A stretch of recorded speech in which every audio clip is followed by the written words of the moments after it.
I'm here today with Kelly Garrett. Kelly, tell us a little bit about your operation and where you're from. I farm on the eastern side of the Loess Hills in western Iowa. I'm 9 miles west of Denison, Iowa. The soil is deep and great, but there's obviously a topography problem, a terrain problem. We can farm up to some 20 or even 25% slopes. We farm about 7,000 acres. 370 of it has drip irrigation on it. Kurt's my dealer, wouldn't be here today without him. We have about 600 cows, and we also have a trucking company. Very good. So maybe just give us a brief overview of your journey with drip irrigation and where you're at today and maybe some of the things you're looking forward to doing next year. Being a control freak and then coming out of the drought of 2012, I very much wanted to try to control some of the weather. And in our terrain, odd-shaped fields and the creeks and the terraces and the hills, a pivot just wasn't an answer. So we eventually found drip irrigation, and I talked to a couple, 3 dealers that said I was crazy in the hills. I finally found someone as crazy as I was, and we gave it a shot, and here we sit today. We've had great success. So maybe tell us a little bit about that success, like where your dry land yields are at, what your APH is on a dry land versus on your irrigated. Our average APH is 215 on dry land. On irrigation, it's about on corn. On beans, our APH is 60.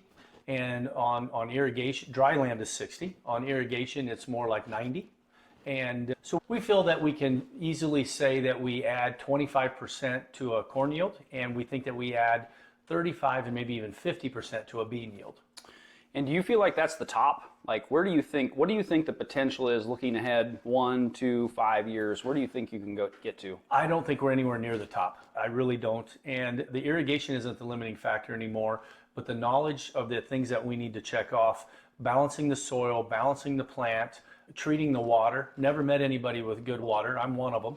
The subsurface water, not subsurface drip. The surface water that we use is really great from an EC perspective. The well water is tough, and we've now learned how to treat that water and work with it, and now I think we'll take steps higher.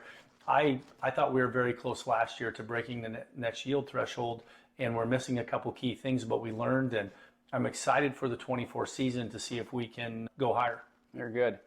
What would you say to a grower that's thinking about drip, maybe has dry land yields in that similar 200, maybe 150 to 200 bushel versus the land market today of 10, 15,000 an acre? In your perspective as an investor, business owner, farmer, which is maybe a grower's hesitant to take that step into drip irrigation, but they're eager to go buy land.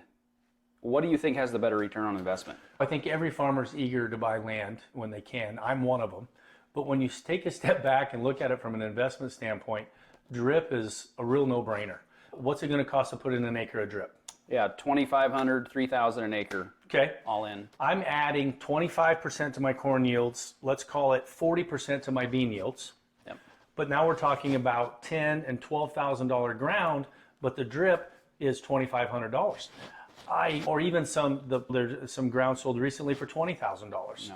The cost of drip and then what you're going to add to the yield versus the cost of land, the drip is a very easy decision to make because that's even a more secure decision. You're going to buy the land and you still have the weather. At some point, you need to add machinery. With drip, you don't. One of my earliest videos, I said you don't need to buy another planter, another combine, but you might need to buy another truck. And that remains true today. So from an investment standpoint, land versus drip, it's no contest. Drip wins every time. Yeah, excellent.